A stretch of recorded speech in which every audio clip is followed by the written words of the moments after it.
Hello students, नमस्कार सभी लोगों को। मैं यूनुस अली एक बार फिर आप लोगों का स्वागत करता हूं अपने YouTube channel the apex career institute पर। यहां पर मैं आप लोगों के लिए 9 से लेकर 12 तक according to the CBSE syllabus biology के डिफरेंट वीडियोज़ लेकर आ रहा हूं। उम्मीद करूँगा कि मेरा जो प्रयास है वो आप लोगों के लिए काफ़ी हेल्पफुल हो रहा होगा।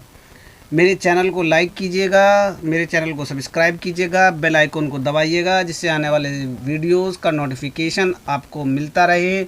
और अगर ये वीडियो आप लोगों को पसंद आएगा तो आप इसको लाइक कीजिएगा। चलिए आज हम बात करते हैं बॉडी फ्लूइड एंड सर्कुलेशन का वीडियो नंबर 2। ठीक है, इससे पहले वीडियो में हमने ब्लड की कंपोजिशन के बारे में डिस्कस किया था।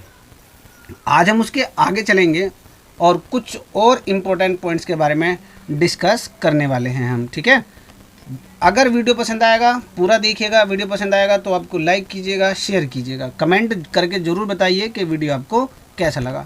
चलिएगा, कल हम लोगों ने ब्लड के बारे में बात की थी। अब हमको पता है कि ब्लड का कलर लाल होता है।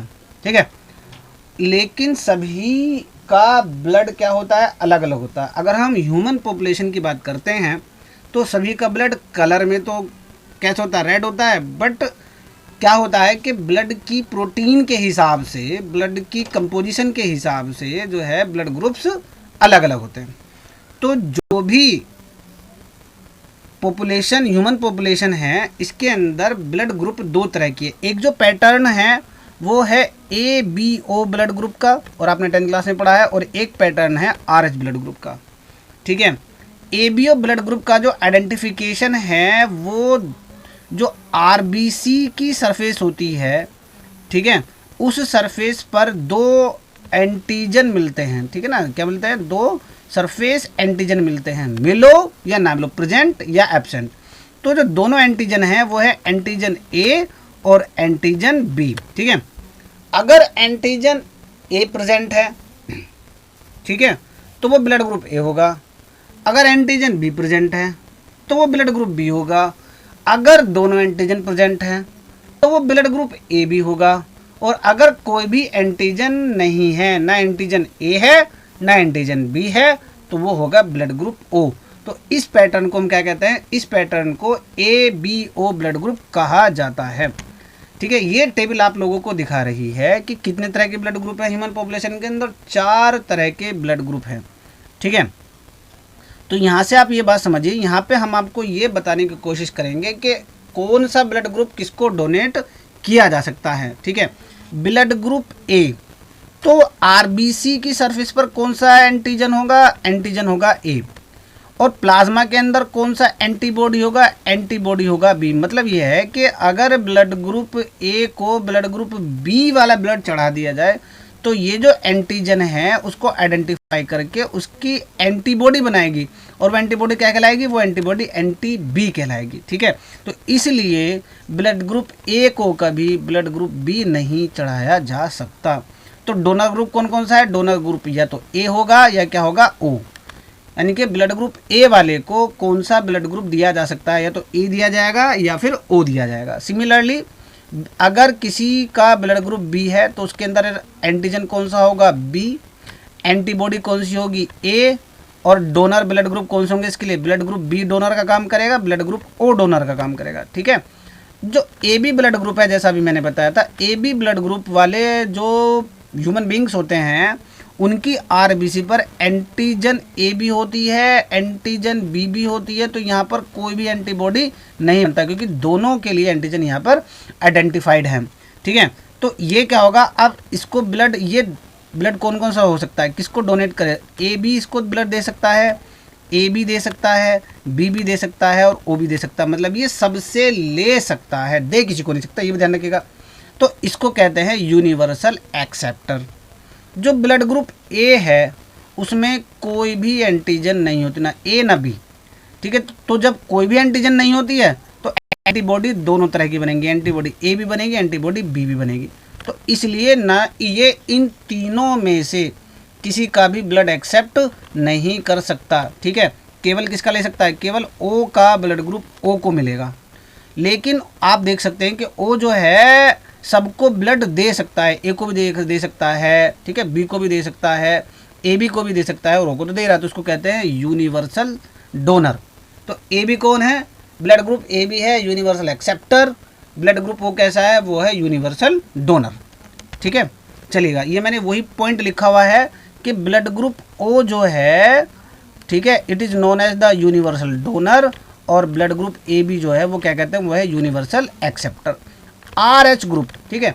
अब जो blood group A B O हो या ए बी की बात है, तो उसमें पॉजिटिव और negative, A positive A negative, B positive B negative, किस बात पर आता है? ये आर एच फैक्टर के हिसाब से आता है।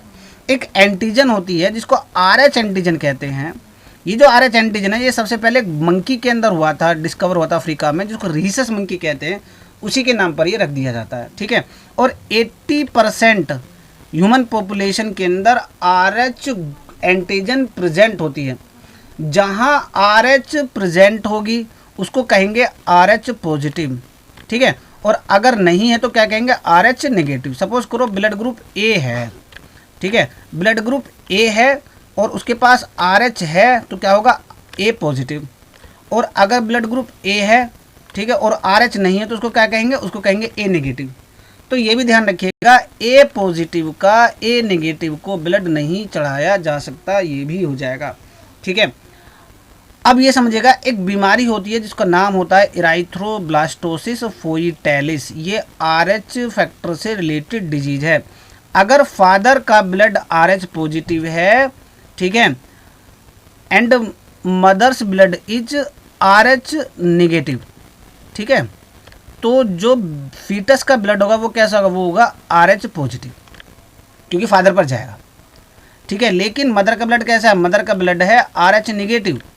मदर का ब्लड कैसा है? मदर का ब्लड है आर एच नेगेटिव। जो पहला डिलीवरी होगी वो तो नॉर्मल हो जाएगी, लेकिन पॉजिटिव और नेगेटिव होने की वजह से मदर का ब्लड नेगेटिव है, फीटस का ब्लड पॉजिटिव है, तो मदर का जो ब्लड है वो एंटीबॉडी डेवलप कर लेगा अपने अंदर, ठीक है, और आने वाली प्रेगनेंसीज को सक्सेस नहीं होने देगा, ठीक है। Leak into the foetus blood, वो क्या होगा? वो फीटस के ब्लड के अंदर चले जाएंगे और फीटस को डिस्ट्रॉय कर देंगी, और इसी बीमारी को इराइथ्रोब्लास्टोसिस फोइटेलिस कहते हैं, ठीक है।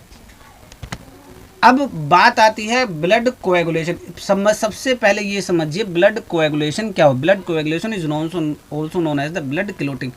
अगर कहीं चोट लग जाती है और ब्लड बाहर निकलता है, तो थोड़ी देर में उस जगह पर एक ब्लड का क्लोट बन जाता है, उसी को ब्लड क्लोटिंग कहते हैं, ठीक है।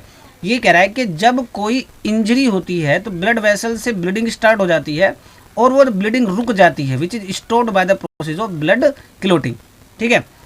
एन इंजरी और ट्रोमा स्टिमुलेट द, अभी होता क्या है, हमने कल ब्लड की कंपोजिशन के बारे में पढ़ा था। हमने कहा था blood platelets are take part in the blood clotting. तो अगर कोई इंजरी होती है तो प्लेटलेट्स स्टिमुलेट हो जाती हैं ब्लड के अंदर और वो फैक्टर्स रिलीज करती हैं, बहुत सारे फैक्टर रिलीज करती हैं जो ब्लड कोएगुलेशन को क्या करते हैं? मेंटेन करते हैं। और इसके अंदर ध्यान रखिएगा, कैल्शियम बहुत इंपॉर्टेंट रोल प्ले करता है, इसी को ब्लड कोएगुलेशन कहते हैं। चलिए इस डायग्राम के थ्रू हम समझने की कोशिश करेंगे कि क्या होता है। तो जो ब्लड कोएगुलेशन के लिए दो तरह के पाथवेज होते हैं, एक होता है एक्सट्रिंसिक पाथवे और एक होता है इंट्रिंसिक पाथवे, ठीक है। क्या होगा? Thromboplastin released by damage tissue enters the blood, ठीक है। कहीं अगर चोट लगी तो टिश्यू डैमेज हुआ, तो जो टिश्यू की सेल्स हैं वो एक फैक्टर रिलीज करेंगे जिसको थ्रोम्बोप्लास्टिन कहेंगे। इसी के साथ में जहाँ ब्लड वेसल्स की जो लाइनिंग है, वहाँ जो डैमेज, जिस जगह पर ब्लड वेसल्स डैमेज हुआ है वहाँ पर प्लेटलेट्स आकर इकट्ठा हो जाएंगे, ठीक है। तो ये वाला प्लेटलेट का इकट्ठा होना क्या है? इंट्रिंसिक फैक्टर है, और थ्रोम्बोप्लास्टिन की निकलना वो क्या है? वो एक्सट्रिंसिक पाथवे है। इन दोनों की एक्टिविटी की वजह से एक ब्लड के अंदर प्रोटीन होता है प्रोथ्रोम्बिन, वो एक्टिवेटर स्टार्ट हो जाएगा, वो बनेगा। क्या बनेगा? प्रोथ्रोम्बिन एक्टिवेटर बनेगा। ये जो प्रोथ्रोम्बिन एक्टिवेट है, ये इस प्रोटीन को, जिसको क्या कहते हैं? जिसको प्रोथ्रोम्बिन कहते हैं। ये इनएक्टिव प्रोटीन होता है, प्लाज्मा प्रोटीन होता है, कल पढ़ाया था। वो कन्वर्ट हो जाता है किसी में? वो कन्वर्ट हो जाता है थ्रोम्बिन में, ठीक है। अब ये जो थ्रोम्बिन है ये ऑल्सो कैटालिक एक्टिविटी करता है। 5 ब्रिनोजन ये भी प्लाज्मा प्रोटीन है, ठीक है। It is converted into loose fibrin threads. 5 fibrinogen जो है वो फाइब्रिन में कन्वर्ट हो जाता है, ठीक है। And with the help of the platelets, यहाँ पर इस फाइब्रिन की वजह से क्या हो जाता है, फाइब्रस प्रोटीन है, फाइबर का जाल बन जाता है और इस जाल को हम फाइब्रिन क्लोट कहते हैं और ये स्टेबलाइज हो जाता है और जो ब्लड जहाँ से बाहर निकलता है उस रास्ते को ब्लॉक कर देता है। That is known as the blood clotting. मेरे हिसाब से ये डायग्राम आप लोग समझिएगा, हालांकि प्रोसेस बहुत बड़ा है, कास्केड फॉलो होता है यहाँ पर, लेकिन यहाँ पर आपको सिर्फ इतना ही समझना है जितना मैंने आप लोगों को बताने की कोशिश की है। चलिएगा, अब जो नेक्स्ट पॉइंट है लिम्फ ब्लड हम लोगों ने पढ़ लिया। लिम्फ भी एक बहुत इम्पोर्टेंट कनेक्टिव टिश्यू है, फ्लूइड है बॉडी का, ठीक है।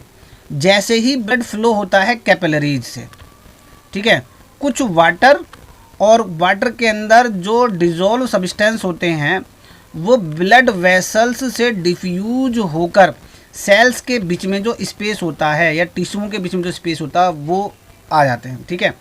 ये जो फ्लूइड है इज रिलीज्ड आउट, ठीक है, इंटरस्टिशियल फ्लूइड, और इसको क्या कहते हैं, इसी को टिश्यू फ्लूइड कहते हैं, ठीक है। ये ब्लड की तरह होता है, ठीक है। यहाँ पर क्या होता है, कुछ ब्लड प्रोटीन होते हैं, कुछ लेस अमाउंट में कैल्शियम होता है, फॉस्फोरस होता है और बहुत ज़्यादा अमाउंट में क्या होता है, ग्लूकोज होता है, और इसी को लिम्फ कहते हैं। समझिएगा, लिम्फ के अंदर WBCs भी होते हैं, यहाँ पर इसको ल्यूकोसाइट कहेंगे।